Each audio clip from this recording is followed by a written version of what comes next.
Hello my dear students, कैसे हो आप सभी लोग। शिल्पा होम साइंस क्लासेस में आप सभी लोगों का स्वागत है। तो चलिए स्टार्ट करते हैं आज की क्लास। और आज की क्लास में हम लोग विस्तृत उत्तरीय प्रश्न को देखेंगे। ये देखेंगे कि इसको कितना लिखा जाता है। मान लीजिए आपके एग्जाम में आया है तो इसको कितने पेज का लिखना है।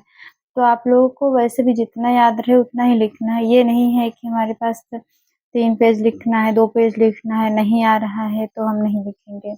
आपको जितना याद आए, जितना समझ में आए, आपके पास उस वक्त जितना टाइम रहे उसी हिसाब से लिखना। और चलिए देखते हैं इस प्रश्न का उत्तर। तुम्हारा पहला प्रश्न है कि पारिवारिक बजट से आप क्या समझते हैं। बजट के विभिन्न प्रकारों का वर्णन कीजिए। तो पहले आप लोग एक बार इस प्रश्न को पढ़िए, फिर सोचिए कि आपको अपने शब्दों में लिखना होगा तो क्या लिखेंगे। पारिवारिक बजट से आप लोग क्या समझ रहे हैं। पारिवारिक बजट का मतलब ये होता है कि हमारे परिवार में कितने पैसे हैं और हम उसमें कितना बचा पाते हैं, कितना खर्च कर पाते हैं, यही तो होगा बजट। तो इसी को परिवार के रूप में देखेंगे तो पारिवारिक बजट हो जाएगा। तो पारिवारिक बजट से आप क्या समझते हैं, इसका उत्तर ये हो गया। और बजट के विभिन्न प्रकारों का वर्णन कीजिए। इसमें क्या होता है कि बजट कितने प्रकार का होता है, किसको क्या कहते हैं, वो होता है।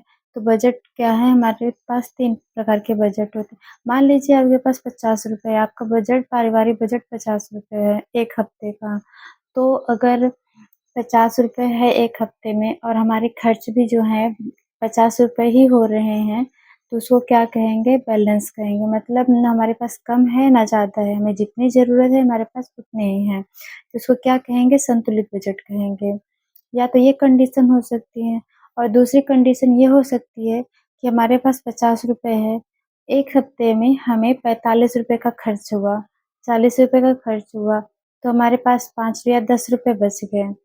1 हफ्ते में हमारे पास 50 रुपए में से 10 या 5 रुपए बच गए, तो उसको क्या कहेंगे कि बचत है। ये बचत हो जाएगा तो इसको बचत का बजट कहेंगे।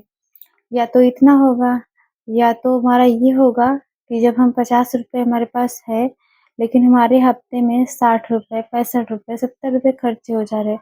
मतलब हमारे पास जितना रुपए है उससे ज़्यादा जब खर्चा हो जा रहा है, उसको कहेंगे घाटे का बजट। तो 3 प्रकार का बजट होता है। आपके पास मान लो जितना भी है, या तो उससे कम खर्चा होगा तो उसको बोलेंगे बचत का बजट, उससे ज़्यादा खर्चा होगा घाटे का बजट। अगर जितना हमारे पास है अगर उतना ही होगा तो उसको संतुलित बजट कहेंगे। तो चलिए देखते हैं कि इसको किस तरीके से लिखा जाएगा।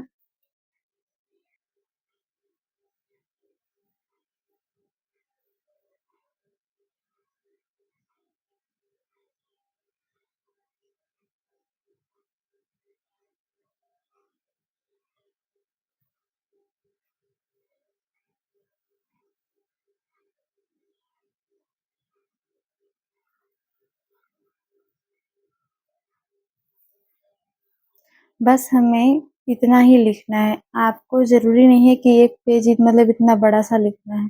आपको जितना इसमें समझ में आ रहा है उतना ही लिखना है आप लोग को। चलिए हम लोग अगला प्रश्न देखते हैं कि दूसरा प्रश्न ये है कि चेक कितने प्रकार का होता है, इसका वर्णन कीजिए। तो बैंक से पैसा निकालने अथवा दूसरों को धन देने के लिए कई प्रकार के चेक का प्रयोग किया जाता है, जो निम्नलिखित प्रकार का होता है। नंबर 1 क्या है, वाहक चेक। इस चेक के माध्यम से कोई भी पैसा निकाल सकता है। इसमें केवल धन की मात्रा भरी होती है और खातेदार का नाम होता है। मतलब अगर हम आपको कोई चेक दे रहे हैं, मान लीजिए हम आपको 500 रुपए का चेक दे रहे हैं, तो उस चेक पे क्या होगा, हमारा नाम लिखा रहेगा। और हम जिसको आपको 500 रुपए दे रहे हैं तो 500 रुपए लिखा होगा। फिर आप ले जाकर उसको किसी भी बैंक में जमा करके पैसे निकाल सकते हैं। ये हो गया वाहक चेक। दूसरा क्या है, आदेशक चेक। इसमें क्या होता है, इस प्रकार के चेक में उस व्यक्ति का नाम दिया जाता है जिसको पैसा देना होता है। व्यक्ति कहीं भी पैसा निकाल सकता है परंतु जिसका नाम लिखा होगा। इसका मतलब ये है कि जो पहला हमारा वाहक चेक था उसमें जैसे हम पैसा दे रहे हैं तो हमारा नाम लिखा होता था।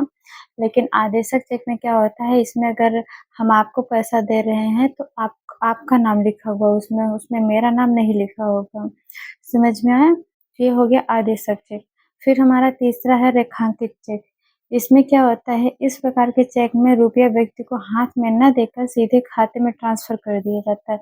मतलब अगर आप अपने हाथ से पैसा नहीं लेना चाहते, अगर कैश ले लेंगे तो कोई बात नहीं, अगर आप कैश नहीं लेना चाहते हैं तो हम क्या करेंगे, एक चेक देंगे। उस चेक में क्या होगा कि ऊपर से 2 समांतर रेखाएँ खींची होंगी बाएँ ओर, या तो हम 2 रेखा खींच देंगे या तो उस बैंक का नाम लिख देंगे। मान लीजिए जिस भी बैंक से आपको पैसा निकालना है, उस बैंक से हम नाम लिख देंगे उसका, तो आपको उस चेक को ले जा कर के उस बैंक में जमा कर देंगे, उस बैंक से पैसे निकाल सकते हैं। तो ये हो गया रेखांकित चेक। हमारा तीसरा होता है गिफ्ट चेक। गिफ्ट चेक क्या होता है कि जैसे मान लो किसी का शादी हुआ, किसी का बर्थडे हुआ, किसी का एनिवर्सरी हुआ, तो हम लोग लिफाफे में पैसे देते हैं ना, उसी को गिफ्ट चेक कहा जाता है। फिर हमारा 5वां है कि यात्री चेक। यात्री चेक क्या होता है कि अगर उस चेक पे हमारा नाम लिखा है, जिस चेक पे अगर आप कहीं जा रहे हो, अगर आपका नाम लिखा है, तभी आप उस पैसे को यूज़ कर सकते हो, उस चेक से पैसा निकाल सकते हो। नहीं तो मान लो अगर आपको नहीं कोई चीज़ की ज़रूरत है, आप सोच रहे हो हम किसी और को दे दें वो चेक और वो उसको यूज़ कर ले, तो ऐसा नहीं होता। अगर उस चेक पे आपका नाम लिखा है तो सिर्फ़ आप ही पैसे निकाल सकते हैं। आपको जो भी मान लो कुछ खाने-पीने को लेना है, कुछ पानी लेना है, कुछ भी मतलब जब आप ट्रैवल कर रहे हो, कहीं आते-जाते समय आपको जितनी भी ज़रूरतें पड़े, आप उस चेक से कर सकते हो पूरी, लेकिन सिर्फ़ आपका नाम रहेगा तो सिर्फ़ आप ही यूज़ कर सकते हो, दूसरा कोई नहीं यूज़ कर सकता।